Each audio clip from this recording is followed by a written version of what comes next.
So we got a 2 out of 3 falls match. Ring of Honor, Death Before Dishonor pay-per-view, Lowell, Massachusetts, Saturday, July 23rd. And we got the Briscoe brothers. They think they are the baddest team on the planet, but you're looking at FTR, a 7-star FTR, the baddest team to ever step foot on this planet. So you spilled the tequila, you made the ultimate disrespect, and now we got to spill your blood because we are the absolute best, and we're going to walk out still Ring of Honor Tag Team Champions. Yeah, and I think it's a little personal now. I think we take it personally because the first fight was for the belt, like I said, and this fight is for the legacy. And there's nothing more important right now than FTR's legacy to me. You think you're the baddest team in the world, and that's okay for you to think that, okay? Because you can also be wrong. There's nobody on the team. There's nobody in the world badder than us. And I think Death Before Dishonor, the people are going to look forward to a fight, and they're going to look forward to something different than they usually see on a Monday or a Wednesday or a Tuesday or a Friday. They're going to come see a fight. And this is going to be the damnedest fight you've ever had. So, Death Before Dishonor, I hope you tune in, and I hope you guys are ready because I'm not saying we're the baddest asses in the world, but Briscoes, we're badder than you are. And you guys are listening to the Battleground Podcast. Top guys, out.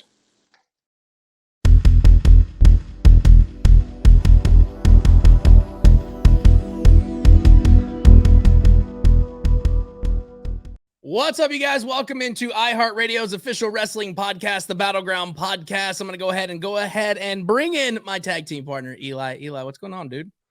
It's been a while. How are you? It has been a while. And the fun thing about these interviews is even though you get the notification that says FTR's on the show, you can always tell who's on our show just by looking at what Eli's wearing because he always has a shirt for everybody. And these shirts are beautiful. They're almost as good as their theme song, which is next level, but love the 6-star shirts. I've got one on order, and I love that they embrace the past. I love it. Definitely. So let's just go ahead and do this. Let's bring on FTR joining us on the show today. There they are. Where's my camera at? There's my camera. There it is. So the balls. Yeah. You got a big match going on this Saturday. Of course, Ring of Honor, Death Before Dishonor, live this Saturday, 8 p.m. Eastern in the U.S. on Bleacher Report. And, of course, it's going to be on pay-per-view, $39.99. And this is the sequel to you and the Briscoes. And this has been a match that's been going on that everybody's been asking for. And we finally got it at the last Ring of Honor pay-per-view.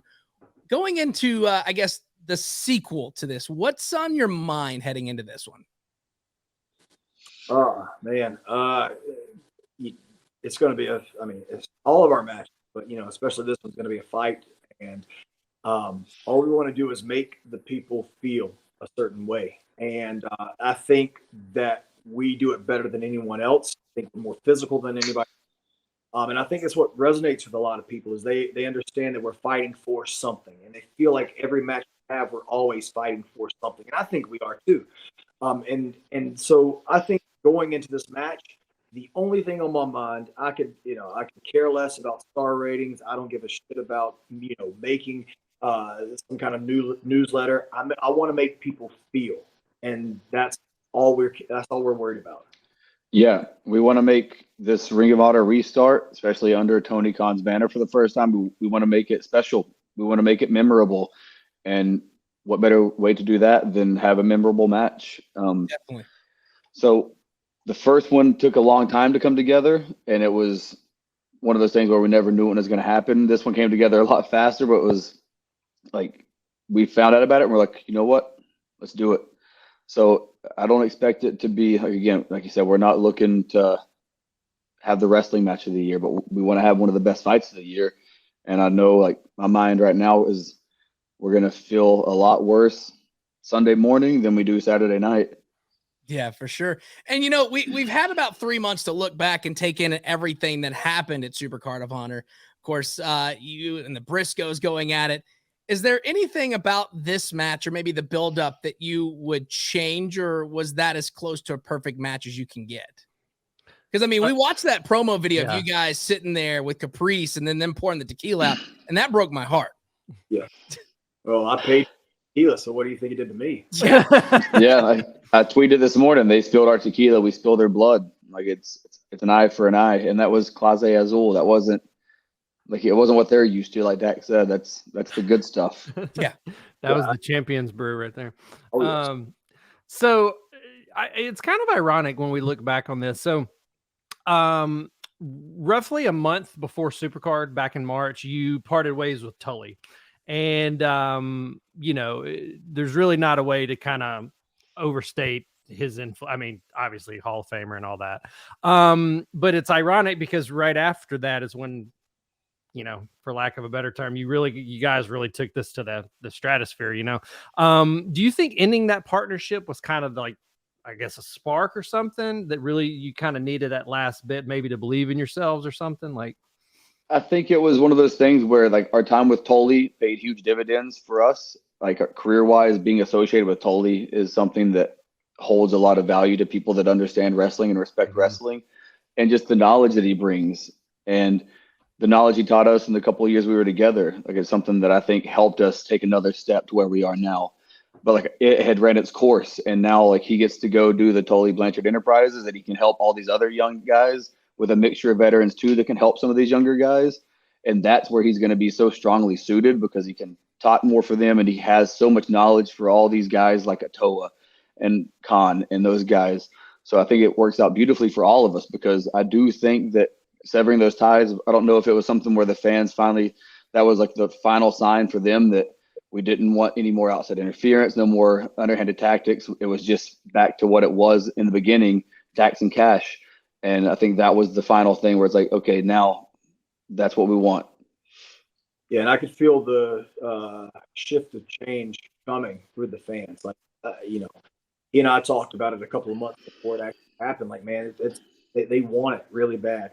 And I think dropping him allowed them to say, okay, now we can kind of voice our opinion, voice how we feel, because they don't have to be bad guys anymore. And so I think that just, again, I've said it before, but just allowing the fans to come to the party with us, that was the tipping point for that. Is it weird being kind of like super baby faces? I mean, is Yes. that like, is it? I mean, because I mean, like you guys are kind of in that top.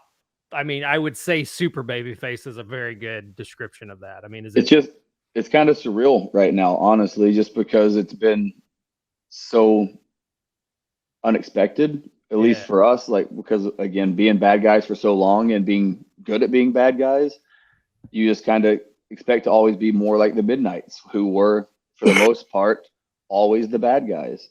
And so for it to happen like this and on this kind of scale, to where like merchandise is moving like crazy and the meet and greets are selling out like crazy, and just the people that are tweeting support, tagging support, the fan art, the chants. Yeah, I mean, it's you can't prepare for that, even though like you want to get to that level.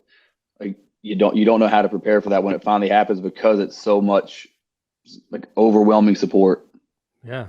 Hey, you said super baby faces, and I know what you meant, but I think especially me, the antithesis of super baby face. You know, the way that we work, the way that I look, you know, how we're presented. You know, we're the antithesis of a baby face.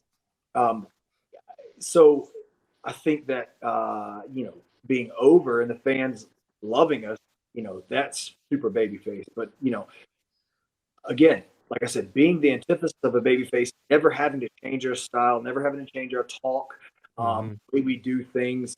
That's the coolest part, because now that tells me that they like us, you know, and they want to be they want to be on the train with us.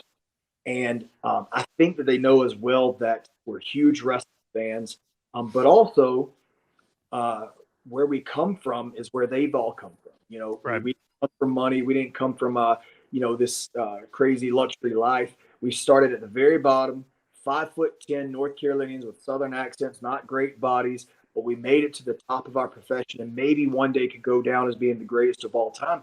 And I think that's a good underdog story that the fans can resonate with, and everybody wants to be a part of. We, the two of us, are just lucky enough that it happened to us. Yeah, even if we don't go down as the greatest, just the fact that people can have the discussion and have our name in there is a huge accomplishment for some guys that came from where we came from. So just the goal is to be the greatest of all time, and I think we're going to do everything we can to do that. But even if we don't, just being in the discussion and having that debate, that's insane. Right. Well, and if you go back, I mean, that kind of does tie into the old school mentality. You know, if you go back 30 years ago, those wrestlers weren't aspiring to have their, and I'm not jabbing anyone. As soon as I was about to say that, I was like, oh, that's a Cody Go jab. ahead. It's not. It's okay. But they didn't have their own reality show to aspire to. They didn't have their own clothing line. They didn't have action figures. They wanted to be the best, and so like when you guys say that, it's like, not only do we believe it, but it's just like, that's an old school mentality. Most people are like, I want the biggest check. I want the biggest locker room. I want, like, y'all want to be the best. You want to take those belts everywhere. You want to fight everyone. And it's kind of refreshing because it's like, that is an old school mentality. A lot of people want the materials. They want the clout. And I mean, you guys don't. I mean, you guys just want to beat people up and be the best. Yeah. To be fair, I want the big checks too. I mean, yeah, that doesn't hurt. I mean, you got to take care of the fam. But that comes with being the best, because when you are the best, you get the bigger matches, and the bigger matches comes bigger checks. So absolutely, it goes hand in hand. We've been told so many times that you guys can make money doing this, or you could have all these other avenues, and you could start your own OnlyFans and make a killing. But he hears that all the time. Oh, all the time. I can believe it. Yeah, it's weird. We don't want to have a YouTube show. We don't want to make a mockery of not that anyone is. We don't want to make a mockery of wrestling or us. All we've ever wanted to do is be a wrestler. That's it. So my whole life, that was what I wanted to be. Now, on top of being a wrestler, I just want to be a great husband and a great dad. So those three things tie in together, and that's the big checks. Right. Definitely, for sure. And we talk about matches, and let's talk about this. I mean, you guys have put out some incredible matches as a tag team, but also as singles competitor, and talk about that match, you guys going one-on-one. Was that something that happened organically, or did you guys have it on your list of things you wanted to do, being able to have the occasional single matches while still being the best tag team on the planet? We had talked about having that kind of dynamic where Tully and Arn had a very similar dynamic in their run, where Arn was winning singles titles, Tully was winning singles titles, but they were still a tag team and they still won tag titles. And not saying we had any aspirations to go that route in particular, but like knowing that on any given night, Dax will go out there and have a singles match, and it's going to be probably the best match on the show, regardless of who else is on. Like, I think that's something that works in our favor, because we can both go singles if we need to. He just wants to wrestle all the time, mostly tag. But if there's a chance to have a match against a guy that is like a dream opponent or a big time opponent where you can level up a little bit and it brings more spotlight to FTR in the process, then it's a win-win. It's like, I'll do singles matches. I don't mind it at all. I have fun, and I know I'm good at it too. But this guy is he's one of, if not the best wrestler in the world, and probably going to be wrestler of the year if anybody that isn't biased has any real say in it. Like, there's no denying just the catalog he's done this year alone since January.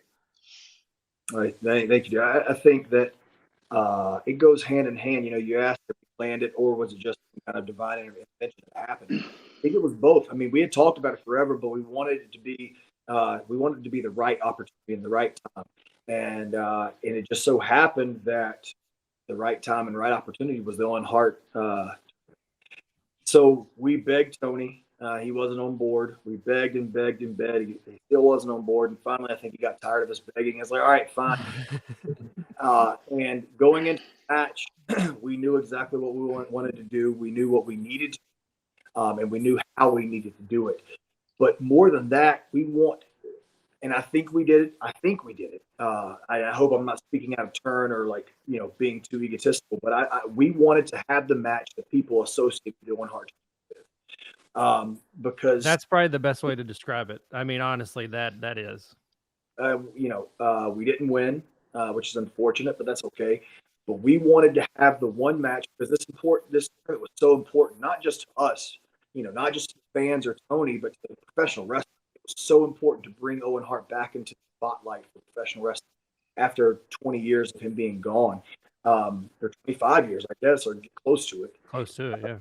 But if the fans would associate our match with the Owen Hart tournament, that's all we cared about, Absolutely. I mean, so being involved with that tournament, what did that mean to you guys? I mean, was it kind of weird to be celebrating Owen not in the place where he was most famous? I mean, was that? No. Not for me. I think especially having Martha there and having the family there, like That was the so kids, incredible having her at the like, pay-per-view. God. I think that's all that mattered to me, is that people that cared about Owen and his family in particular were happy with what was going on, and they were behind it. And I got to talk with them a few times, and in particular in Vegas, I went to get coffee and they were there, and ended up getting to talk to Martha for about 5 minutes, just and thanking her for letting us have this opportunity to bringing it to AEW.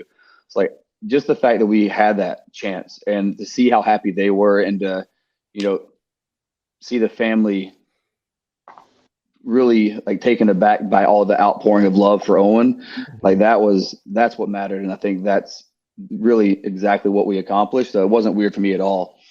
Yeah, it was a huge win for us. I mean, not just FTR, but for the company to get that, because he's one of the most revered one of the most revered wrestlers of all time. He's one of the greatest wrestlers, and to be able to be associated with that tournament and have that tournament within AEW, that's something that we'll never forget. Absolutely. So this is kind of bouncing off your recent IWGP tag victories. So congrats on that. Back in the day, growing up, I'm in y'all's age. Not that you're old, I'm just saying I'm the oldest one. So back in the day, America really hadn't caught up with Japanese in the sense that it was really kind of tied to like the tape trading and magazines, but it was almost like if so-and-so left WCW to go to Japan, you never heard from them again. You know what I mean? Like they were on TV on Monday and then they're gone. Well, that's really kind of changed, and it's no longer the death sentence. So very long-winded, I apologize. Did you ever envision yourself winning those belts? And if so, or if not, I mean, what do they mean to you? And are you guys ready to perform in front of the Tokyo Dome? Yeah. We definitely, I mean, this was a goal of ours. When, before AEW became a thing, our idea was to finish up in WWE, go to Japan, and we wanted to win the IWGP Tag Team Championships because, I've said in a couple of interviews promos before, like we want to put our names beside Muta and Haas, and Steiner Brothers, and so to be able to do that, and to be able to internationally do what we've done here stateside is awesome too, because we've been compared for so long to the Hart Foundation, Breakbusters, Midnight Express. Now to be able to go over there and put our names right beside those guys that I mentioned before, that's cool. Yeah, I'd be remiss if I didn't say that when we were making our decision on taking our career into our own hands a few years ago and leaving, like New Japan was one of the reasons we wanted to go to wrestle in New Japan. We wanted to win these titles. So in 2014, when we became a tag team, we didn't know where our careers were going to go, where they were going to end up, where our team would go. We knew what we wanted to do, but it's not every day that a tag team gets to stay together as long as we have.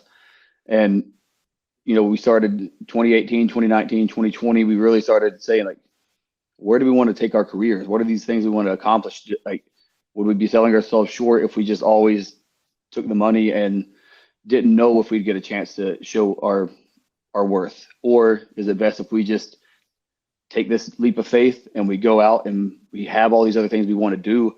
We'll be fine. We don't need endless amounts of money. If it never comes, we can do these things and we'll make our money and we'll live comfortably because we didn't need a lot. But that was a huge reason for us, was to go to Japan, go to New Japan in particular, and win these titles. So yeah, it was definitely something that we could foresee. Man, and something that we've kind of talked about, we've kicked around the dream matches on this show. And before it was FTR and Briscoes, way back, I think maybe what was it, a year or two ago, we had the Briscoes on, and that was when they first called you guys out. And then we also had you guys on beforehand, and you had called out at the time, the current NWA champions. It was James Storm and Eli Drake. Mm-hmm. You guys called them out on the thing. So we asked Tony, because he was recently on the show, about maybe possibly you going to add some NWA titles to your collection. And the Briscoes, of course, who you're facing this Saturday, they won the NWA Crockett Cup earlier this year, as well as the Impact World Tag titles. Would you be interested in going after the NWA titles and those Impact titles? You Ask Tony who? Tony Khan. You asked Tony Khan. What was his answer? He didn't say no. He didn't say no. He just said it sounds like you guys are busy with other commitments, but he didn't say no. So it sounds like a yes to me. I mean, we'll go wherever will add to our legacy. And if the fans think, and if we think NWA and Impact would add to our legacy, we have, money has to be right too. Right. We got to get the okay from the boss. But yeah, right now we're in a good place financially. Right now we're in a good place mentally, kind of physically. So everything that we're going to do from now on to the end of our careers is for our careers, for our enjoyment and for our careers, and that's it. If it will add to our legacy, absolutely. Yeah, if everything lines up perfectly and it is something where it's going to do good for bringing spotlight to tag team wrestling and bringing spotlight to us trying to make history and possibly add another star to the collection, then I'm not going to rule that out, especially, seeing that they're bringing back the U.S. tag titles. Yeah. Oof, God, I love those belts. So this is, it's kind of the forbidden door, but it may not be like the answer may not be like $1 or something like that. But, so if Tony comes to you with a blank check and just says, book your match, is there a tag team out there right now that I have in all caps, is there a tag team out there that you have to fight? Like, you feel if you don't fight this team before you guys hang it up, your career is not fulfilled or something? Is there someone on there that's like that big of an opponent for you guys? We've checked off almost every team that I could think of that's like a full-time team. Motor City Machine Guns, I've said a few times now, they're very high on the top of my list. I'd love to make that happen somehow, some way. That's what we do right now, is we just try to find ways we can figure out matches to make happen. Yeah. So if we can pull that one off, that's high up there on the list. I don't know, the boundaries and stuff like that, but if the North were to reunite at any point, even if it's for one night only, love to add their names to the list. But I don't know right now, other than if Tony comes to me with a blank check, I'm taking off and running, and you guys will never see. But for us, one of the most important things, it was and very important for us to face the Briscoes, and the reason it was so important is because we want to be the only tag team in history to face the caliber of talent we have. And if you think about it, we've faced DIY, we faced American Alpha, New Day, Usos. We've faced the Hardy Boys. We faced Rock and Roll Express, the Young Bucks, Santana and Ortiz, the Briscoes. The Wolves, the Young Bucks, Lucha Brothers, Lucha Bros. We faced that amount of caliber of talent, guys who will and could go down as one of the greatest tag teams of all time. So obviously, like you said, Motor City Machine Guns is at the top of our list right now because we have to have that match on a big stage. But if I had the blank check, the one team right now that I would hire or try to get would be Usos. They have 2 sets of tag belts. We have 3 sets of tag belts. And I think right now, them and us, we're firing on all cylinders. And if we got the right amount of time to build our match, have a great tag team match, that would be, I think, my ultimate. I think there's if I guess the fans could do something, and this is kind of just spitballing in my head. Now that they got back together, would FTR versus the Switchblades, Moxley and Sami Callihan, would that be something down the road? Yeah, if Sami Callihan makes sure to wear underwear. Yeah, we had a training thing. Yeah, I'll go off on a little tangent. We had a training thing at the PC one day, and Sami decided to wear swim trunks. And, all right. And built-in liner. He didn't think he needed to wear underwear. He gave me, God dang, we were in there, and he called for a sunset flip with me. And when he did, he gave me the Brett Bulldog. And I'm like, motherfucker, got his ball in my face, and man, thinking about it now, blank check, we've got the greatest talent in the world at AEW. I wouldn't mind having Brian Daniels, I was right the first time. Bryan Danielson and Claudio. That Mm-hmm. was a tag team match for us from the Blackpool Conference. But I'd love to have Bryan, Claudio, and Mox against me, Cash, and Punk. I think that would be incredible. 6-man. Give us Aussie Open too. So there's I have how much money we can spend with this check. Yeah, no joke. Yeah. You're right. So this is I'm skipping a question. You mentioned the 6-man tag. So one of the questions I had is, can you guys please team up with Sting and paint your faces like him, Macho Man, and Luger did at Bash of the Beach '96? I would be happy to paint my face because I can cover up the worst part of my. I was gonna say worst part of my body, but then I forgot I have these muffin top love handles. So maybe I'll paint those too. That's enough. None of that. But yeah, if we could team with Sting, I mean, dude, I still want to have a freaking singles match with Sting. Oh, dude. Before the match, I actually pulled him to the side and I said, "Look, I know what you think your limitations are, but if there's ever a time you wanted to go 30 minutes tonight, or Arthur Ashe tonight, we'll make sure to make you like a million bucks." And we have both. We have memories and we have voice texts that voice messages we will never get rid of that sent us after.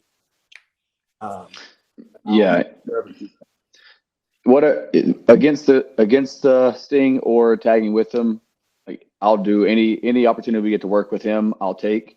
But I think maybe, I don't know if I'd paint it like those guys. Maybe I would just do 7 stars across my face. Oh, there you go. Across my face, and that would be my Sting paint. Yeah. I like it. I dig it. Well, maybe we just don't in want a circle. Oh, that would be good. Whole head. Yeah, you could do star. You could do like the fake flames, like Bam Bam. Get some fake flames painted on. That'll work. Oh, that'd be good. Well, we don't want to take up too much of your time, but before we let you go, is there anything you want to tell anybody out there listening, watching this interview right now? Man, this is gonna kill every bit of badass credibility we have. But I think more than anything, the first thing I want to say is to the fans, like, man, you're not supposed to like us. we're not prototypical or stereotypical wrestlers. We have everything working against us. We always have, especially as good guys. And now they embrace us. And I said it earlier, but for my whole life, not even as a wrestling career, like I didn't always feel loved, from family or from.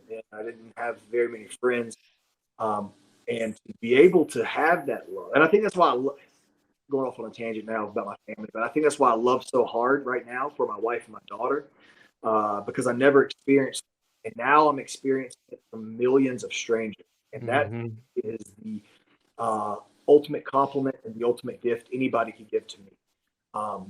And I'll still kick your ass if I want to. Just let me.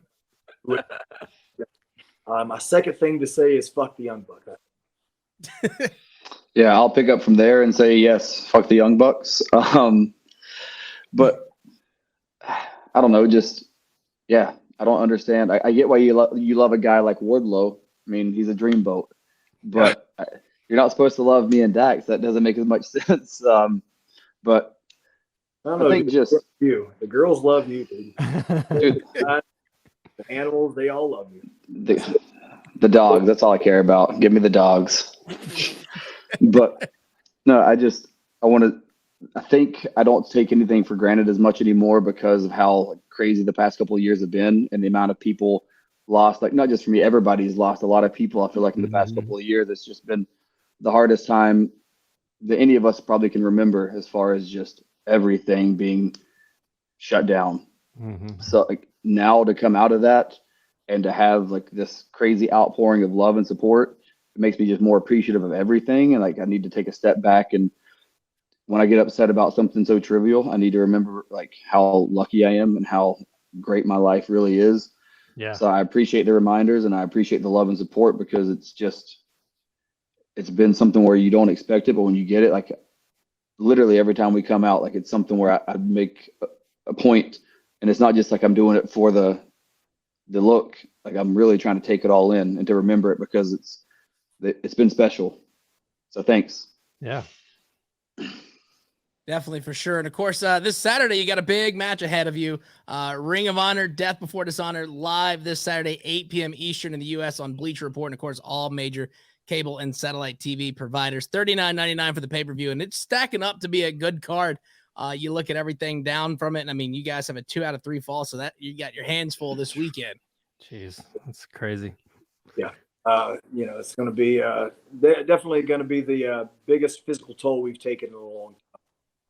Yeah, one fall with the Briscoes took us, pretty far past what we had done before as far as just the physicality and the brutality for what we were willing to put ourselves and them through.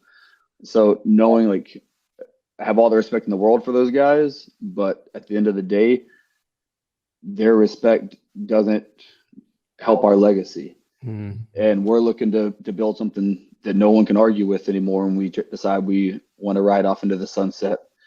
So those guys, like you said earlier, we don't want to avoid the best in the world. We want to face the best in the world at their best. And right now, I think the Briscoes are one of the best, maybe the second best tag team in the world behind FTR.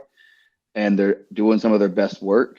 And so I'm really looking forward to this because every time, I don't know what it is that you just have those opponents. Like for us, before that, it was Gable and Jordan, stuff like that, where there's just natural chemistry. And I don't know, it's because we are so similar, even though we come from different parts of the country, we are very similar. And we've all had to fight for everything we've gotten ever. And because of that, we have that mentality where you have to kill me to take it from me. And, we're going in Ring of Honor Tag Team Champions, and they're going to have to kill them to take them from us. Well, I'll be supporting with the shirt and the Midnight Express jacket in spirit. And we just can't even imagine how brutal this match is going to be. So we're definitely looking forward to it this weekend. Super pumped for it. Yeah, me too, man. I think the fans are too. And I think the reason they are is because, I don't think we're the baddest ass in the world, but I think we're badder than the Briscoes. I think that they think they're badder than us. And not just in the ring, but outside the ring too. I think they could beat us fight. And I take that very, very, very I really do. If there's someone that I hold the door open for, they don't say thank you, I take it personally. If I'm walking towards you and I kind of step out of the way, but you don't, we nudge shoulders, I'm going to nudge you a little bit harder because I take it personally because you think you're better than me. And I think those two guys think they're better than both of us. They're for fuck sure not better than us in tag team wrestling. But I think Saturday night we'll see who the baddest team is in the world. Yes, we will. Dax and Cash, it's an honor to have you on the show again. And we look forward to seeing you Saturday. And hopefully, let's not say hopefully. We are going to look forward to seeing and still Ring of Honor Tag Team Champions, FTR. Good catch. Good catch on yourself there. I know. Appreciate you guys having us on.